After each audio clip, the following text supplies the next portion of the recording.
I get the frustrations, roll up your sleeves and get to it. I'm honored to be part of a team, and we're mostly millennials that run an association in Los Angeles.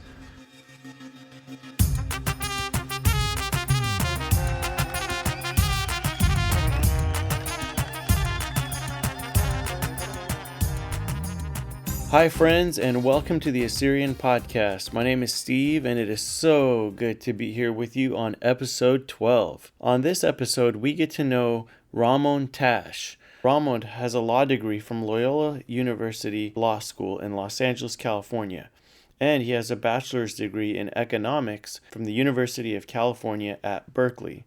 For the past several years, he's worked as an attorney at a boutique litigation firm in downtown Los Angeles, and in the next month, he'll actually be launching his very own private law practice out of Los Angeles. Ramond, on top of all that, is the president of the Assyrian-American Association of Southern California.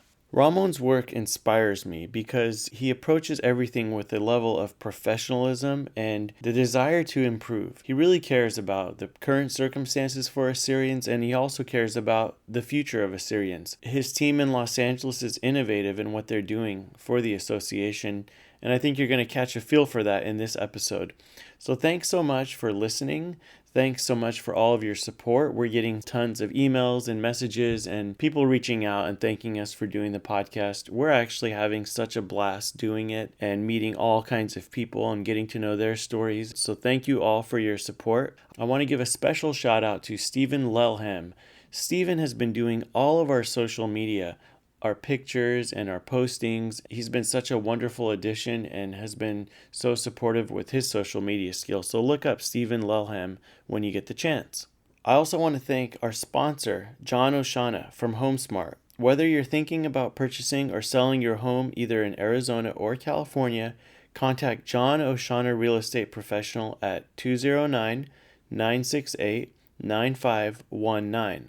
On Facebook at John Oshana Realtor or at John Oshana on Instagram. Thanks, John, for being our sponsor on the Assyrian Podcast. If you know someone who should be on the Assyrian Podcast, go to our website, www.assyrianpodcast.com, and nominate them. We've got a form on there that you can fill out and get more folks to be on the Assyrian Podcast. And now, here's Ramond Takhsh.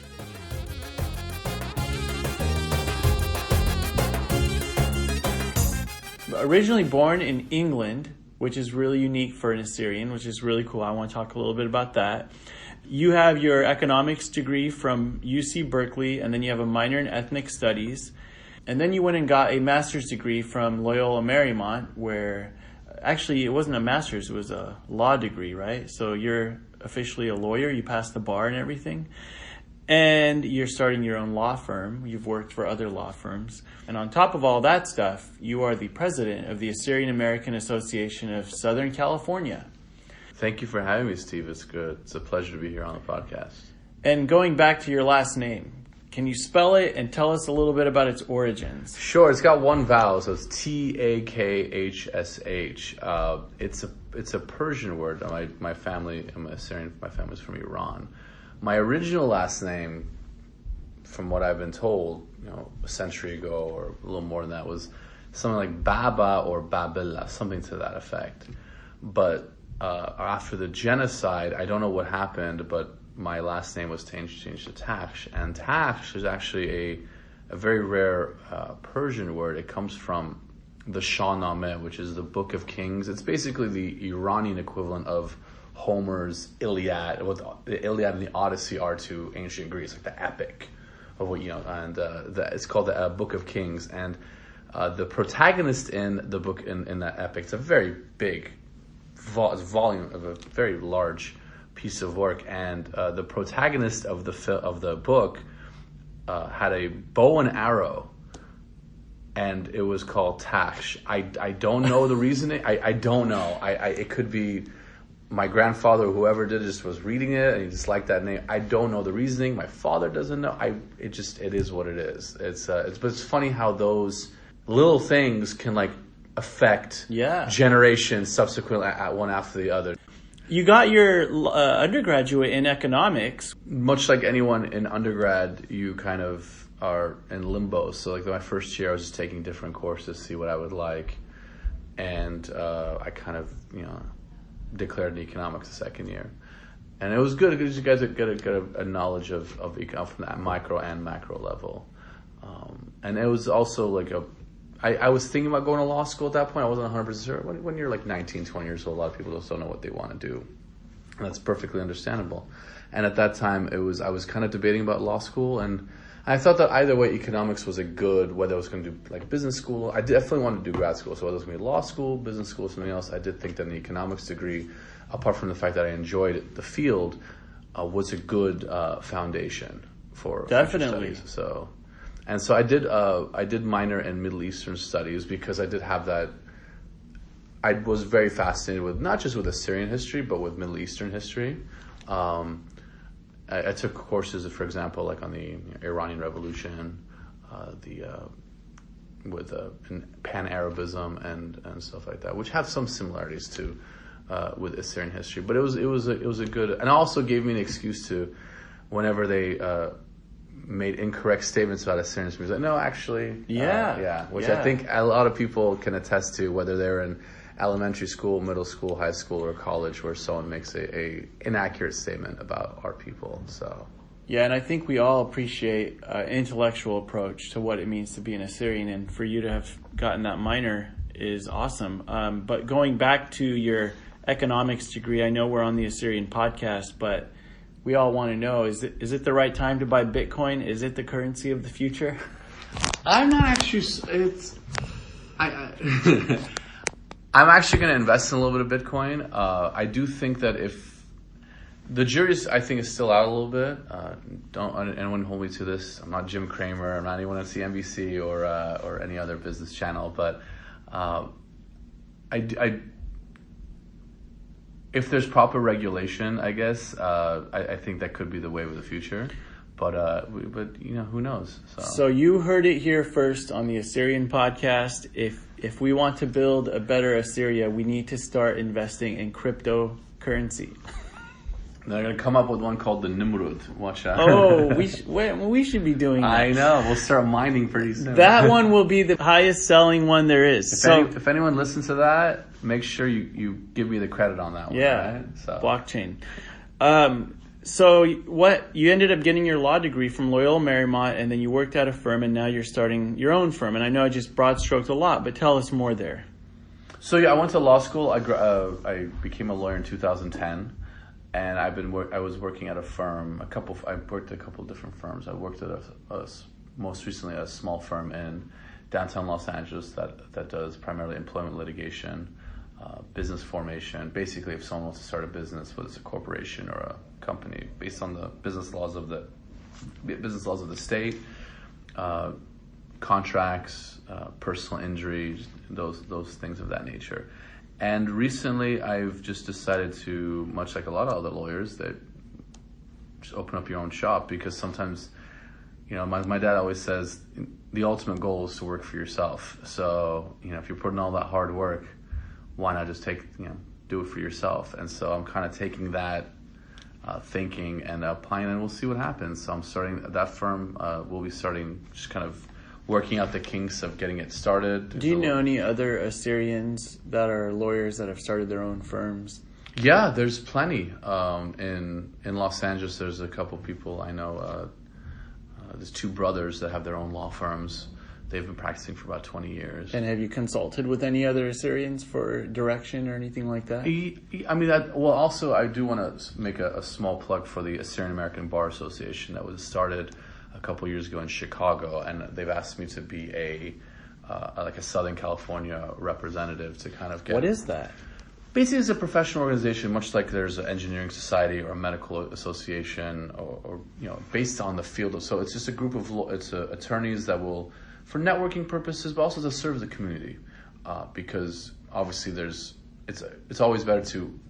I feel like our community, immigrant community, maybe are not well versed in the laws of what state they live in or the country, and just to kind of better inform them, to keep, because we always want a well-informed citizenry.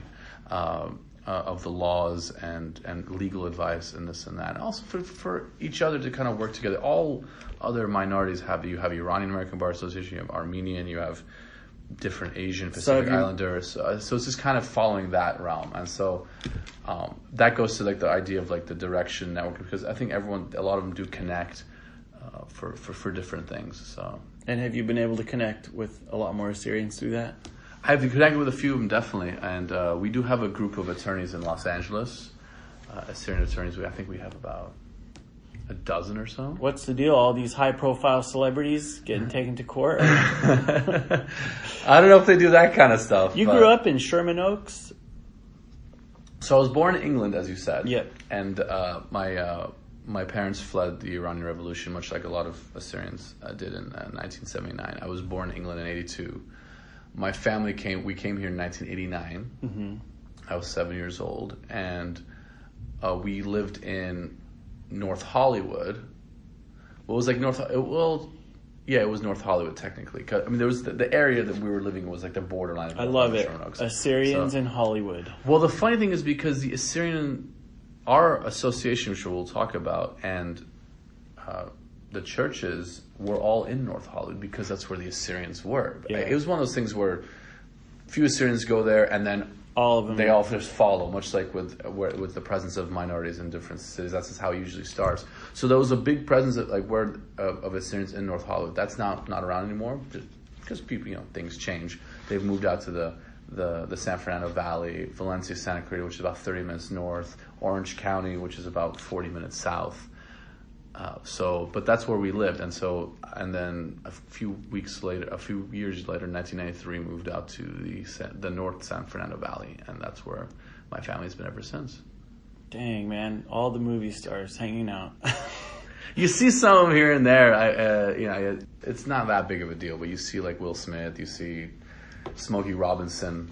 He lives in Chatsworth, and people. It's like, hey, how you doing? Things like that nature. Awesome.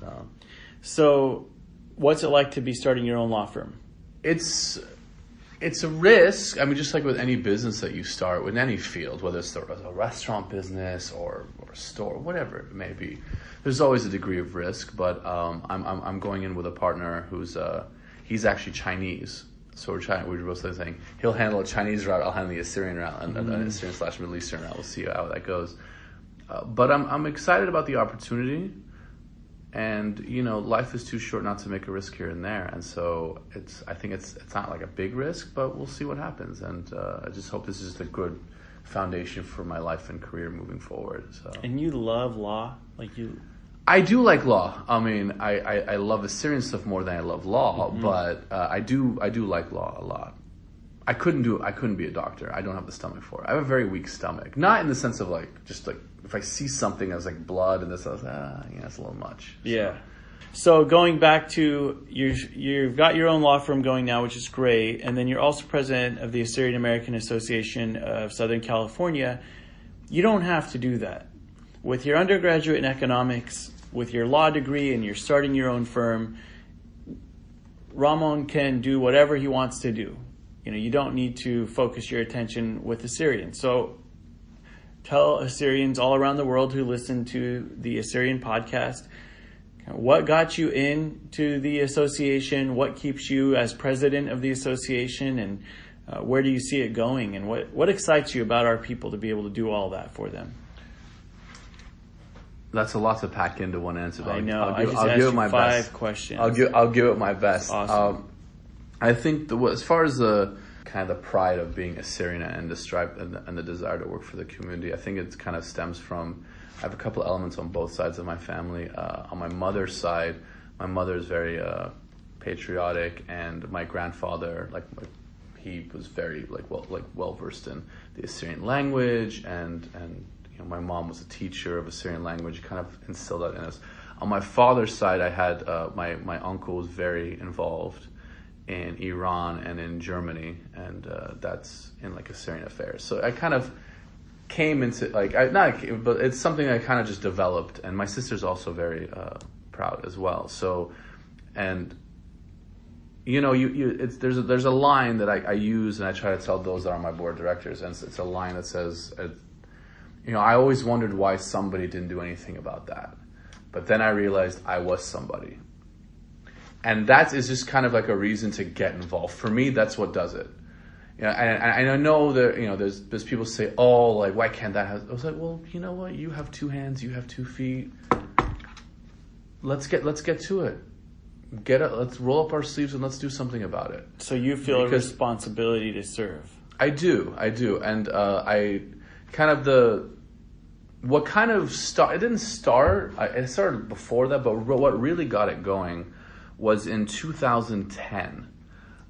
If you remember the unfortunate incidents in Iraq with the bombing of, there was a church, mm-hmm. and I think about 57, 58 people their lives were taken. There was a series of black marches that had started.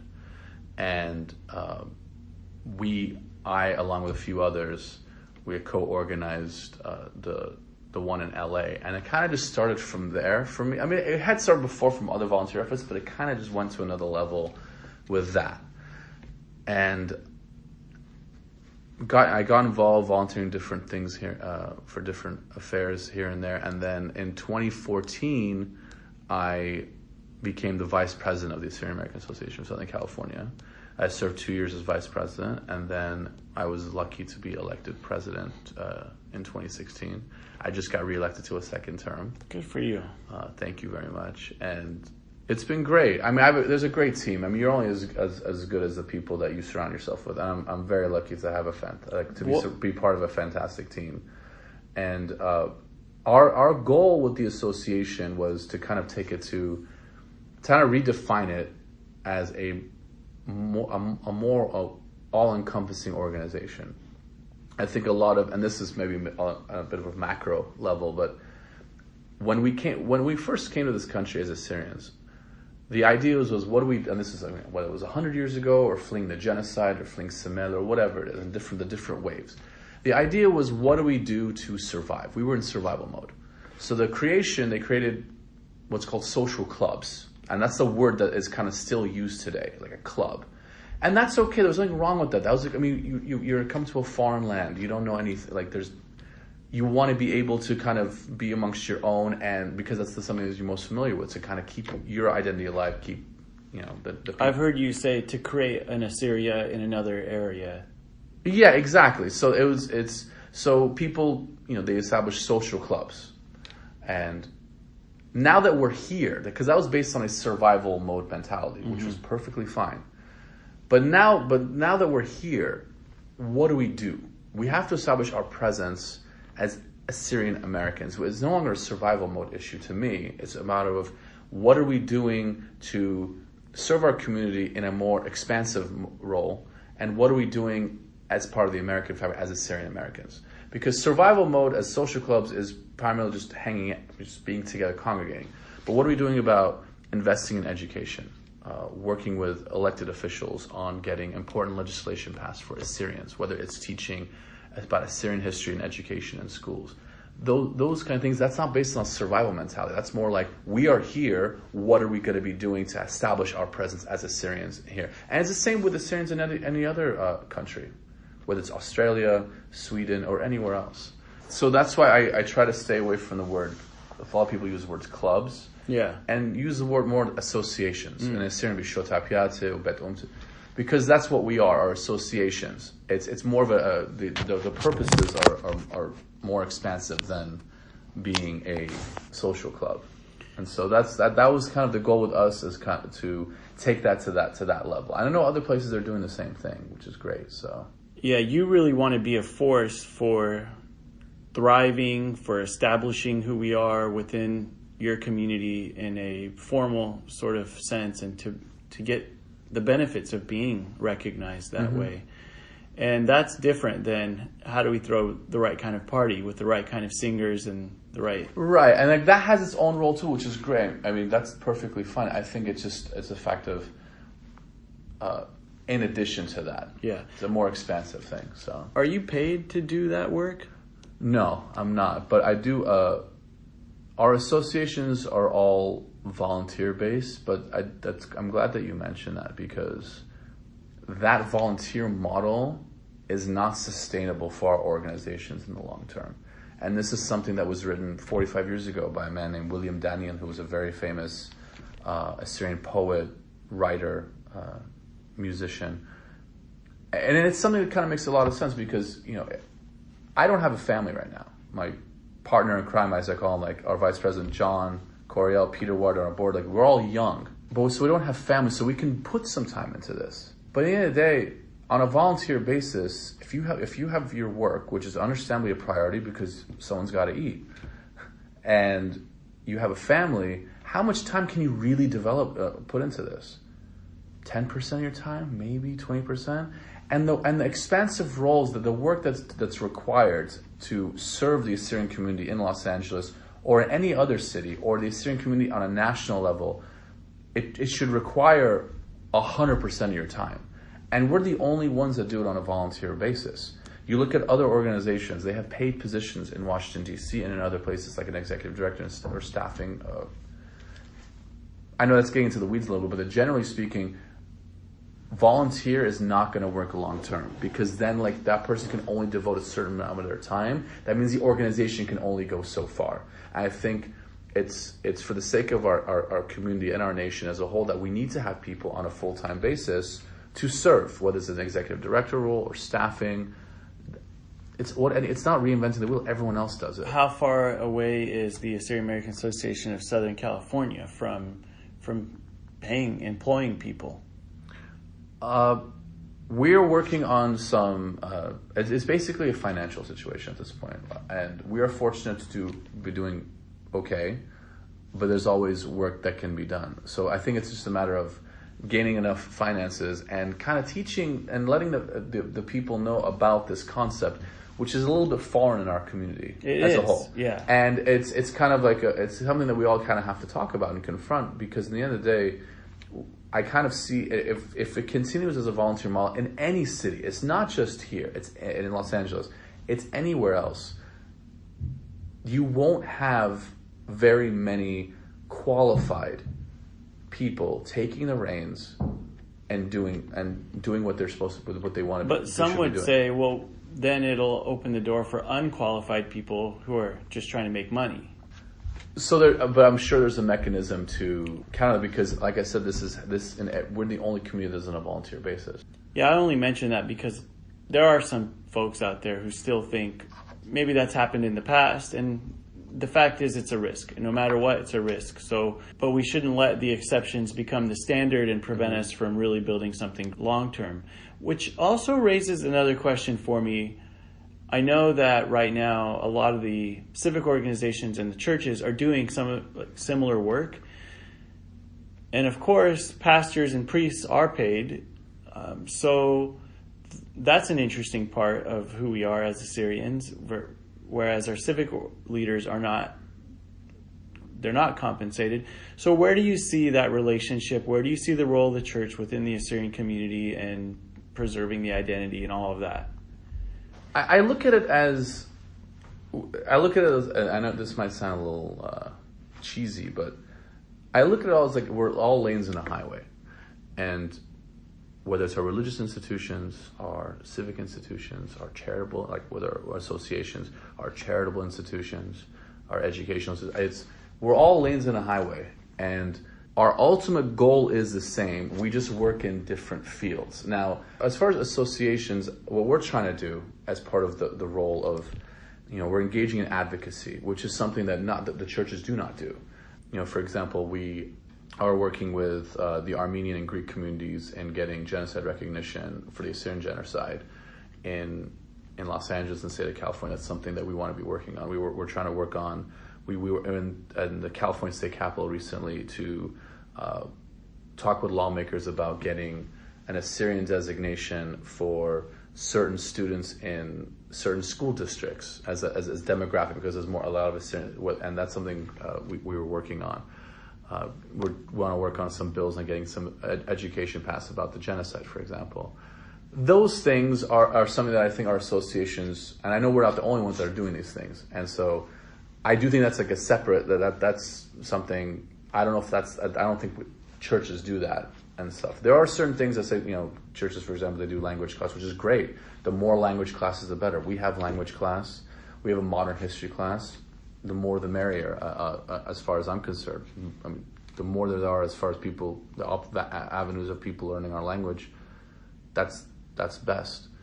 But I think of it as like a lanes in a highway thing. And as long as we all work together and we all realize the ultimate goal is the same, I think the potential of our community is sky high. And I want to also mention that I know there's like a very cynical mentality in our communities about, and I'll say it in English and Assyrian, like the term, like, we're not going to get anywhere. Right. And that's there's a lot of psychological, you can get into like the victim of genocide, but that can go for another time. But tell us a little more about that. What do you mean? I went to a seminar. I went to a lecture about. We had brought Dr. Nicholas Algila from Australia as part of a genocide panel with Armenians, Armenian professors, Jewish professors, and others. And there was a professor that did a study on the psychological effects of genocide amongst the Rwandan people. Mm-hmm. And that kind of struck, and in a general sense, genocide is not just something that happens to that group of people. In our case, it was the hundreds of thousands of Assyrians and Armenians in Greece that happened in 1915. Those were not the only victims. Yes, they lost their lives, which is horrific. But the subsequent generations are also victimized in a different way. It's a psychological aspect and it's with indigenous communities, with communities that have been victimized against. It's the same thing. Whether it's Native Americans in America, Aborigines in Australia, there's this psychological effect of cynicism and negativity. Because why be happy about something because we've experienced all these bad things? We're never going to get anywhere. We're victim. It's those kind of things, and that's what they talked about with psychological effects of depression and cynicism and negativity, an inferiority complex. Those things are kind of subgrained and this is going to these professors. And I thought it was fascinating, the psychological effects, and I do think we have that to a certain degree. We've gone through a lot as a people, and it's not just with 1915. There was Semele. It was right now with ISIS. What happened with in the Iran-Iraq War, which is a topic a lot of people don't know about, but a lot of Assyrians were actually killed. They pitted Assyrians against each other in that war. I mean, there's always been something, and so that has had a psychological effect. It could just even subconsciously. I'm no means an expert on this, but I do think that contributes to the cynicism and negativity of that a lot of people have. So what I wanted to say, on a more positive note, is that there is a lot of potential in our community. There really is. The only thing that kind of holds us back is ourselves, and we shouldn't let the fact that our numbers are small dictate that we can't do anything. We have a lot of talented people across the board. We have people. We can strengthen our associations. We can strengthen all our institutions. We just got to bring in all these people and recruit them and make sure they don't go away, they don't go astray. And we have PhDs. There's a really lot of talented people, and I think that if we realize the potential that we have, I think that realization would be crucial. Because I see it. I see it every time I go to different things, like there's these youth conferences, these youth summits. I see that fire of Assyrianism that burns in each and one of them. I just want to make sure they don't get discouraged or distracted. Not distracted, but discouraged or disenchanted. And I think if we realize our potential, we could really go a long way. So, what I hear you highlighting is a mindset thing, where if your mindset is sort of a victim mentality, then you're gonna act out that way. You're gonna live out that way. And we had Savina on the show, and Savina Dawood, and what I loved about what she said, she said, we're not victims, we're survivors, and there's a major difference. And I think that's the new narrative for Assyrians that would be valuable. Mm-hmm. Beyond what we've suffered is what we've overcome. So it sounds like that really resonates with you. And when you think of the organization you're leading, you're trying to shift the culture. That's not easy. It's not. And it's not gonna happen overnight. the unwinding of a mentality that's been there for a long time, that affects somebody, the way they look at their personal lives, and it affects those people, because those same people that have been running our institutions. So, and I don't blame them. I don't blame them at all. I understand. It's this thing that we have to kind of unwind slowly, and that might take a little bit of time, but I have time. Yeah, it's time to redirect is what I'm hearing. So that's awesome, Ramond. And just to know that you're at the helm and you're doing these things, what do you see for the future, tangible next steps in terms of what you guys are doing over there in Los Angeles? Well, hopefully, I just want to clarify, it's also Southern California. Yeah, well, I also, because Orange County, because our vice president and one of our board directors are from Orange County, and they always correct people, say, I'm not from Los Angeles, I'm from Orange County. I'm like, oh, come on, Going back to what you want to do with the association going forward. Again, just to kind of build that foundation to serve in a spectrum of areas, whether it's cross-community outreach, public advocacy, education, arts services, youth services, senior citizen services. That's ultimately the goal, and just to kind of expand on that. I think as far as, and one thing for me is important is advocacy, and advocacy and cross-community outreach, because our voice as a community will be further amplified and raised when we stand with others, because they'll stand with us, because we are not the only, as we've gone through a tremendous amount. We are survivors. We're strong, resilient people, and I'm proud to be a part of that are a member of this people.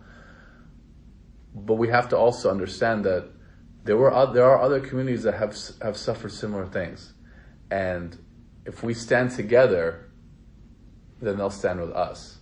And it requires us to kind of open ourselves out a little bit, as whether you're Assyrian-Americans or Assyrian-Canadians or whatever, Assyrians in whatever country that people reside.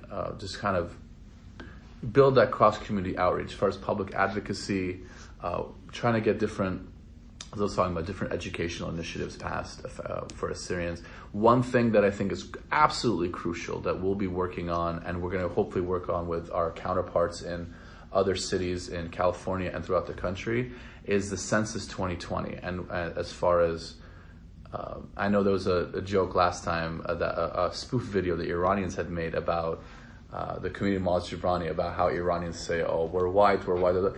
You could just substitute the word Iranian and put Assyrian there, and it's the exact same video, because there's a lot of Assyrians that say we're white, and we're not. Or they don't want to put anything because they don't want to give their information to the government. It was just based on those mentalities, and and our numbers are severely underrepresented in this country, and the advantages that we can get by, for example, you can gain minority status. I think in Turlock they're working on getting minority status, but in other places, in Chicago or other cities that have a significant Assyrian population, there's a lot of benefits, and if we are properly represented and accounted for, that's a huge step for us. And so that's what hopefully we'll be working on. And this is where I think the churches would be instrumental this is where all the institutions can come together. Yeah. And work on this, is because between all the numbers that we all have together and doing a massive census drive, and we have to start that soon because census is just around the corner. Yeah. So those are the initiatives that we're hoping to just expand on. And yeah. Awesome. You got your work cut out for you. Yeah. So, thank you for... It is really a team effort. We have a fantastic team, and I'm just a part of that team, and I'm just, it's definitely just not me. I can promise you that. So that's awesome. Way to always give those guys credit. I know everybody on your team works really hard. So, everybody that's on the Assyrian podcast, I like to ask them this question at the end. Sure. Is, if you had one thing you could say to all Assyrians who are listening to the Assyrian podcast all over the world, we have listeners in Canada, in Australia, in Germany, all across the United States, and in Sweden, and in the homeland. This is your chance, whatever you want to say. Remember the quote I said earlier, is I always wondered why somebody didn't do anything about that, but then I realized I was somebody. I know it can be difficult. I know it can be frustrating to want to get involved in associations in your community, but there's no one else. First of all, it is an honor to do it because there's a fire that burns in each and every one of us. Anyone that's on social, like, I get the frustrations, roll up your sleeves and get to it. I'm honored to be part of a team, and we're mostly millennials that run an association in Los Angeles. Anyone can do it too. Just roll up your sleeves and get to work. It's very easy to sit on social media and say, I can't get my voice heard. You can get your voice heard. You just gotta get to it. You just gotta be active. You gotta roll up your sleeves and get to work. As there's a lot of potential in a lot of in our community, and so let's do that. I see I get the frustrations. I get your thing. Oh, no one is gonna listen to me. No, they will listen to you. You'd be surprised. So I hope anyone out there, we need more people on deck in every city. There's always a man and woman power issue in every city, and the potential is endless as long as everyone rolls up their sleeves and gets to work. And that's what I'd like to say. Awesome. Hey, thanks so much for being Thank on you. the Assyrian It was an honor. podcast. It was a lot of fun hearing more about the association and about you, and we'll have to link up again next time we're around the same town and hear what the latest is. Yeah, absolutely.